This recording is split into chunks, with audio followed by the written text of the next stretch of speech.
Como comentaba José Andrés, nuestro colega que cubre Fiscalía, pues en las últimas horas se llevó a cabo la audiencia de medida de aseguramiento contra John Paulus por su responsabilidad en el asesinato de la DJ Valentina Tres Palacios.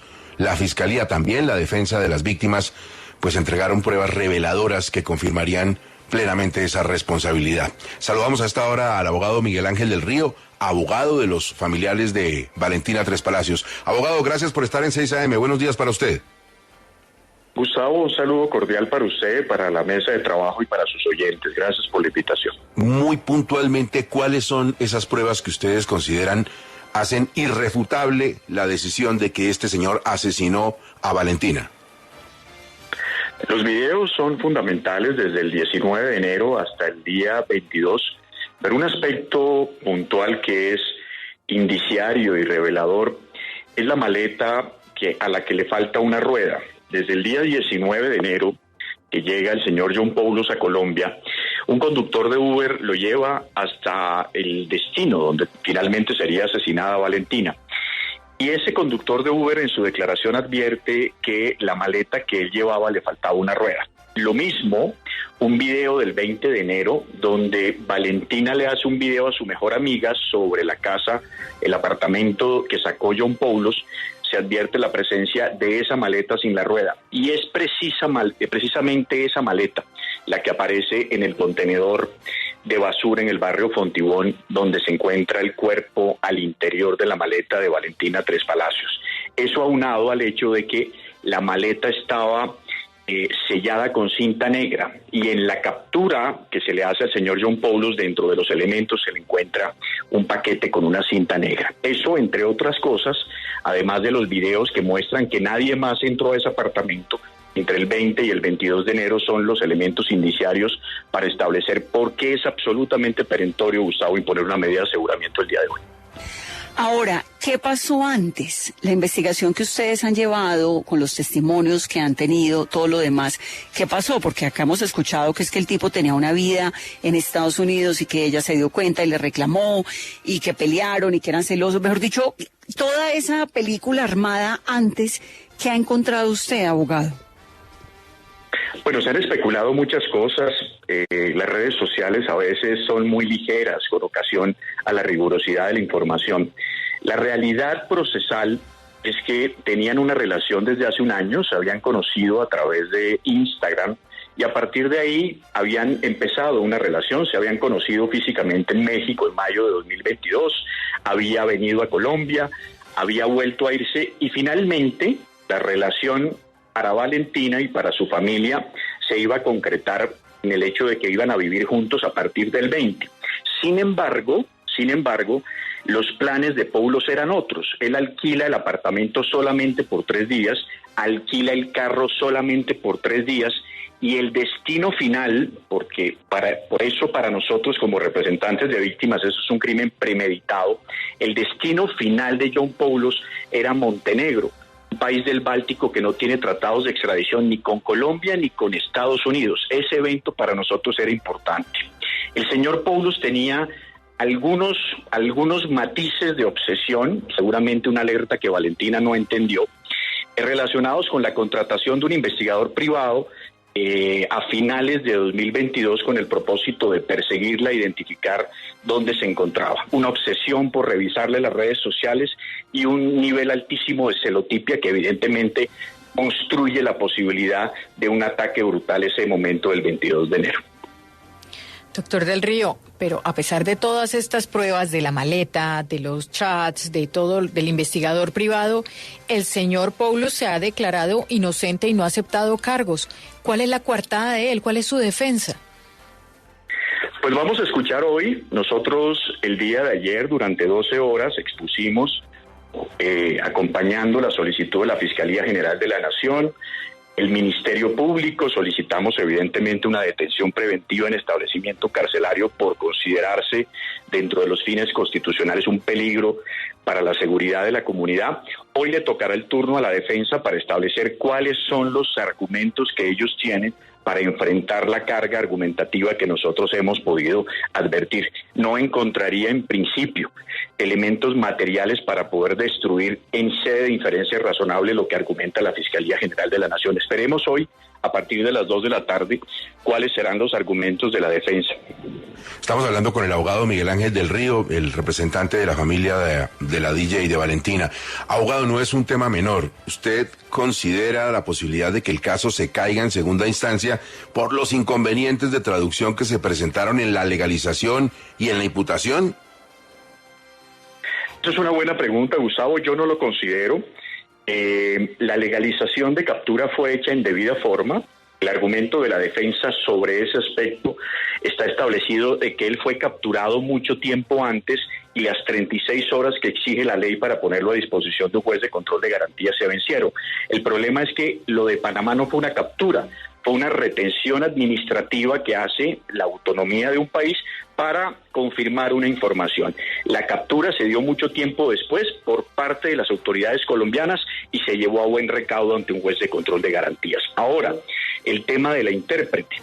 Existieron, como todos pudimos advertirlo, ciertas irregularidades con la interpretación. Sin embargo, el juez de control de garantías siempre fue muy acucioso al preguntarle al imputado si estaba entendiendo lo que se le estaba transmitiendo. Él, el último día de la presencia de la traductora, establece que hay algunas palabras que no ha entendido, pero que ha entendido el cuerpo de la acusación. ¿Eso qué significa? Significa que para solicitar una nulidad al interior de un proceso penal, se necesita que el hierro sea lo suficientemente estructurado para destruir el análisis procesal. En este caso, por vía de principio de trascendencia, no ha pasado.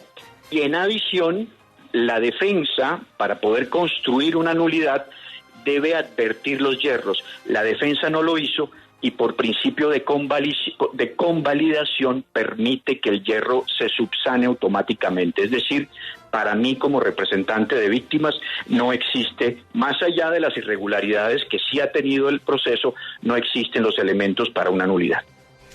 Ahora, abogado, ¿qué sabemos? ¿Qué ha podido usted confirmar desde la parte seria que le corresponde de la familia del señor? O sea, ¿realmente el señor sí tenía una esposa, 3 hijos y una vida por fuera? Sí, el señor está separado, está divorciado, tenía 2 hijos con su exesposa en los Estados Unidos.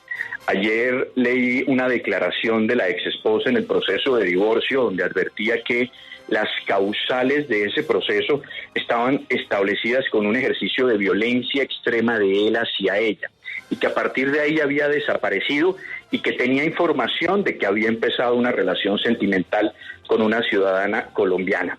Yo estoy seguro, Vanessa, que lo que estamos enfrentando aquí en este espacio es la sistematicidad de unos ejercicios de violencia, la frialdad de haber asesinado de la forma como asesinó a Valentina, ahora de un hombre que evidentemente debe haber hecho esto anteriormente. Deben existir antecedentes de violencia en este ciudadano y estamos investigándolo con toda la rigurosidad posible.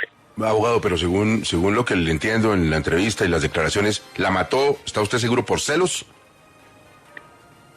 La mató por una obsesión, sí, un ejercicio de celotipia puede ser la causal del asesinato. A ver, Fraile, usted tiene ahí un documento importante para compartir con la audiencia, con el abogado que ya lo conoce. Sí, es lo que nos estaba mencionando el abogado Miguel Ángel del Río sobre lo que dijo la esposa de John Paulos en Estados Unidos. Dice que ha habido mucha desinformación, mucha especulación. En efecto, cuenta, se casó con él en el 2009, tiene 3 hijos, el mayor de ellos luchó contra el cáncer, pero dice ella que el señor Paulos sacó todo su dinero de los Estados Unidos, transfirió el patrimonio a un fideicomiso, los dejó en la calle, empezaron el proceso de divorcio, él no ha pagado un peso, le ha tocado a ella hacer todos los trámites y dice que lo único que sabe de su marido es que ha viajado a Chipre, a Turquía, a Ucrania y que sabía de lo que estaba pasando en Colombia con una supuesta relación de la que ella se entera. Al final dice que con profunda tristeza le envió un mensaje a la familia Valentina Tres Palacios y a todos los implicados en esta tragedia y pide que por favor se respete la privacidad de ella y de sus hijos, pero por supuesto pinta un panorama de John Paulos que muestra unas conductas bien complejas del señor también en los Estados Unidos con su primer matrimonio. Abogado, le pregunto desde la ignorancia jurídica, ¿en todo este proceso se ha hecho algún tipo de peritazgo psiquiátrico al señor Paulos? Él no lo ha permitido, Gustavo, desde el primer momento, cuando medicina legal, dentro del ejercicio de legalización de captura, pues se le deben hacer unos exámenes médicos. Él no lo permitió, no ha permitido hacer ninguna evaluación. De hecho, dentro del informe de su captura aparece la manifestación de miembros de la Policía Judicial que hablan de una herida que tiene desde la parte baja del ojo hasta arriba de la oreja, que entre otras cosas, para esta representación de víctimas, para mí específicamente, esto no es más que el ataque de la poca defensa que pudo tener Valentina frente a la fuerza del señor Poulos. Pero entonces él no ha permitido ni exámenes físicos ni exámenes psicológicos. Pues estamos pendientes de la diligencia. Bueno, antes de despedirlo, Espinosa, que usted le tiene otra pregunta al abogado del Río, pero de otro tema. Sí, es que el doctor del Río tiene entre sus múltiples casos uno que es posiblemente el más mediático, el de la señora Aida Merlano, que todavía está en Venezuela. Entendí, doctor del Río, que hace unos días usted explicaba que al gobierno del presidente Duque nunca le interesó extraditar a la señora porque pidieron la extradición a Juan Guaidó, pero que eso pues posiblemente iba a cambiar. Y ella, entiendo que ha dicho en las últimas horas que necesita que la extraditen. ¿Usted sabe si ya el gobierno Petro hizo esa solicitud formal de su extradición? Tenemos conocimiento que se hizo la petición formal. Nosotros tenemos toda la urgencia, Espinosa, para poder traer a Aida Merlano lo más pronto posible. Ya nosotros hemos manifestado eso en público y en privado. El propio presidente de Colombia hizo la manifestación de la necesidad de traerla a Colombia. Lo que se necesita entonces es, con la voluntad de los dos gobiernos, pues agilizar el trámite, porque precisamente necesitamos establecer las particularidades. Ya se vienen unas audiencias de indagatoria en contra de Arturo Char, se vienen unas investigaciones, está en juicio el señor Julio Gerlain, lo que significa, y esto quiero acotarlo con mucha precisión, que la gente advierte, es que Aida Merlano ha hablado pero no ha entregado pruebas. Es que tan importantes son las pruebas que se han entregado que Arturo Char está llamado a indagatoria por la Corte Suprema de Justicia y Julio Gerlain está en juicio. Alejandro Char tiene innumerables investigaciones por las declaraciones de Aida Merlano, y el auto que llama indagatoria al señor Arturo Char habla de la familia Char como una organización criminal. Entonces, ya va siendo hora que el gobierno entonces agilice la solicitud y que el gobierno venezolano responda con rapidez para traer a Aida Merlano con la mayor celeridad posible. Abogado, muchísimas gracias y esperamos el resultado de esa diligencia judicial en la tarde para que quede totalmente aclarado el episodio que le costó la vida a Valentina. Muy amable, buen día para usted. Saludo para todos, Gustavo. Muchas gracias.